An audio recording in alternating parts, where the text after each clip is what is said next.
What really matters to win an amateur Taekwondo fight? This is the main question that I'm going to answer in this video. The red guy is an amateur black belt. Like most of us, he tried to compete to improve and one day participate in a national level. So it's a perfect example to understand what a commoner looks like and what you and me should improve to achieve a better level in Taekwondo. The first thing that we can watch is when the opponent cover slightly back. This means we can't clearly strike the back of his armor. But as we can watch, we can have a much higher chance to score on the front side of his armor. So when we are in an open or mirror stance, based on where is positioning the opponent's arm, we have to think where to strike with our kicks. For instance, if his arm is a little bit higher, it means we'll have more chance to score a side kick. If the arm is lower, this means we'll have more chance to score on the helmet. If the arm is on the left side, like in this case, so he covers his back, we have more chance to score with a roundhouse kick or spin back kick. If his arm covers his chest, we have more chance to score on the side and on the back of the opponent's armor. So we are going to throw side kicks on the side or front roundhouse kick on the back side. For instance, this blue side kick was a mistake because the red covered the front and the side of his armor. An effective kick would be a front roundhouse kick to score on the back side. Another mistake is the side walk. That's a good way to recover, of course,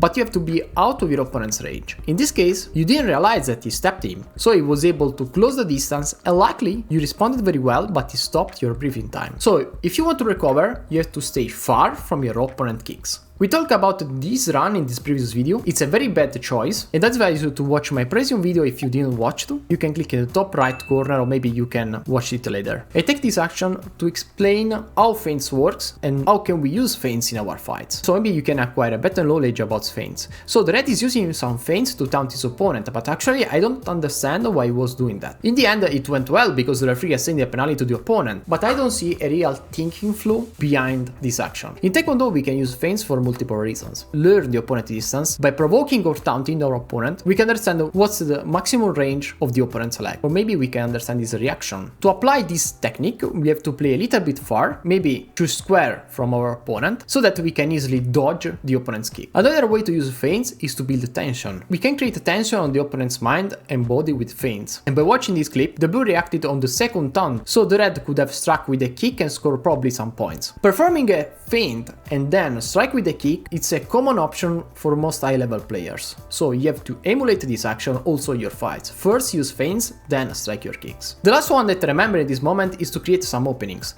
The blue responded to the last feint with a bad side kick. And in the moment the blue dropped his leg, the red had the chance to strike back. If you remember more reason to use feints, I don't remember in this moment all the options. If you remember some more, write them in the comments below. Now if you watch this clip, as I told you, I can't really understand why he used this feint in this moment of the fight. And what I think is that probably there is the real reason behind it, because in low levels, people don't think about their actions. They didn't have a proper fighting training. But what I can see is that with this feint, he lost a chance to coach some more information about his opponent. You can use feints to study your opponent. You have to understand what's his range. You have to understand how he responds to your feints. How he's going to move his arm when you use feints. Those are all the things that you have to read and use to your advantage. If you like this video, you will love my membership contents where in the future you can find more in-depth Taekwondo videos. You will have priorities on new contents, you can ask me to review your fights. So if you want to watch more in-depth Taekwondo guides, click the join button and join my private community. This is a good way to improve your Taekwondo skills and to support this project, so I can publish even more guides. With this kick I understood the blue high kick range, and I would be ready to receive a kick or I want to never fight in that spot so close to my opponent unless I have some way to score points. The range seems less than a square, so I don't want to stay in less than a square close to my opponents or half a square close to my opponents, that means a step plus a kick, unless I want to strike. By the way, this red is very good on blocking high kick and blocking opponent's kick. He did very well in both rounds. If we watch this open stance after a free divide them, I can see a lack of attitude on the red. The red is not ready to fight, he's jiggling. What I see is that probably he gassed out, I don't know, or he does not have enough energy to fight, or probably he doesn't have the right fight attitude, because not every coach explains you that you have to be aggressive when you need to be aggressive and you need to be defensive when you need to be defensive. They just sometimes teach you the technique. By the way, all those things can be easily fixed. To fix problems about stamina or cardio, you need to run at least 5 kilometers per day, not every day, but at least 3 days per week. Because if you run more than 5 kilometers, you are going to burn your white fibers, and that's not good for Taekwondo because we want to be explosive. We just need some better oxygen flow and a better lunge capacity. The other way to improve our lunge is by training more on multiple kicks and work on lactic acid resistance. I mean that you have to perform with the same leg from 1 to 300 kicks if you can in 2 minutes per 3 times with the rest of 1 minute, 3 times a week. This type of exercise is needed to improve your stamina, to improve your breathing problems, to improve your lactic acid resistance. Your legs are not going to burn after 10 kicks thrown, and you will improve your mental strength too. Regarding the attitude, there isn't too much to say. You have to just fight a lot more. You can improve your attitude just by fighting. You have to watch what's their attitude on their fight, and you should steal and emulate everything you can. Instead, due to mental fatigue and low cardio, probably the red seems a little bit sloppy. In this action, seems that he want to strike after the refree, so, but he isn't that ready on his voice. If we want to use this strategy, in the exact moment the referee says Chieso, you have to explode on the opponent's armor or face, and as you can watch, the blue punished you for your bad attitude. Now we can talk a little bit about the roundhouse kick. I don't like to open action with the roundhouse kick because in most of cases we are wide open when we use this kick, but there are moments where we can use the roundhouse kick, of course. In my opinion, he performed a very well technique because he stepped to close the distance, so he found the right distance and then strike with this. The reason why the blue was able to counter his roundhouse kick, in my opinion, is because he gave him too much time to think, and the blue was ready to dodge, so it was a little bit slow. The way to perform this action in your favor is by using feints to make the opponent flinch. Then you can use a step, or you can maybe slow step in, so you slowly get in the right range and use the roundhouse kick. But overall, this was a bad action performed by the red. The blue just read his kick, and also the red was very good to come back with the other leg. We have a nice combination by the red. He insisted with a cut kick and was able to score 2 points easily. This is the right attitude to have in a fight, so we can watch that he has a good attitude. He's just not able to take it out every time. When we fight, we have never to give up, also when the opponent has like 10 or 15 points. Overall, if there is a 1 minute left, there is even a way to come back, even just to find what's the best way to come back. In my opinion, the second round seems a little bit more clean by you also if you are losing, because you are using much better reload legs, but still the lacking of stamina and the fact that you are missing too many kicks seems more a trouble. This guy performed a very well counter to side kick, and the next action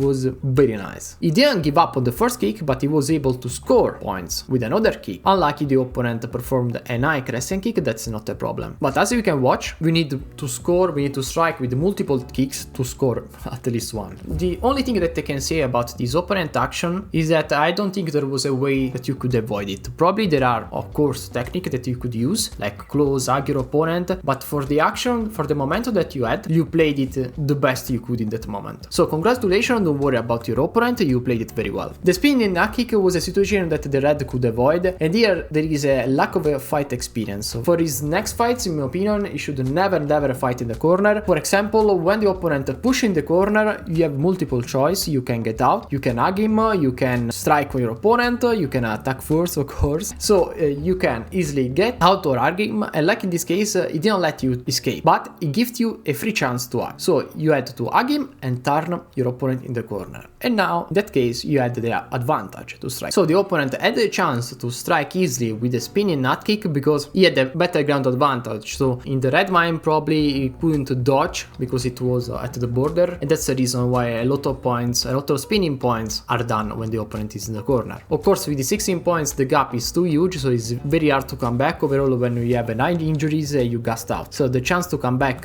with those variables in our mind are very low, in my opinion. In conclusion, in the actual state that were the red compared to the blue, he hadn't so many chances to win the second round. And my advice for every guy that is in the same situation, so has a low stamina, low cardio, is not able to read properly the distance, is to not participate in a Taekwondo competition or any fight competition. I discourage every people that want to participate with the low stamina, because if you gas out during a fight, you have a high chance to get a major injuries that is gonna stop. Probably you can also get a permanent injuries, I don't know. So I prefer that people that do not have a lot of stamina do not participate in competition. This is for your health, because if you are able to train more in a year compared like a 3 months, then get an injury and stop for other 6 months, it's much better to train for 12 months than just compete one time in a year because you are greedy and you want to risk your life. So I tell you to not fight in this moment until you are able to sustain 3 rounds easily. And to complete this sort of challenge, in my opinion, you should run at least 4 kilometers per day, or at least 3 days on the week. You have to practice acid lactic resistance. You have to be able to kick at least 150 times on 2 minutes with the same length per 3 times with a minute rest, and again at least 3 times per week. And you can also add on every Taekwondo session 3 rounds or 3 minutes at the end of your training with your friend, but with a light sparring, so you are not going to destroy your body. This training process to maybe at least achieve a peak where you get a decent stamina can take from 3 to 6 months. So from here to 3-6 months, I advise you to not participate in a Taekwondo competition. Just wait, improve your stamina. When you feel confident, when you are able to fight easily 3 rounds, then it's your time to participate and test your limits. But if you don't have the right stamina, you start with a big disadvantage compared to your opponents. Now, just subscribe to my channel to watch my videos and support my channel by clicking the join button. I know that this can be a little bit sad, but we have to face the reality, and we have to take in count that our health matter more than a shit medal that you can buy on your own. So if you test your limits in a competition, I heavily advise you first need to improve your cardio and your stamina. If you are not able to sustain 3 rounds easily, do not participate in a Taekwondo competition because you are just going to harm yourself. Now, just subscribe to my channel, continue to watch my videos and support this project and donate by clicking the join button.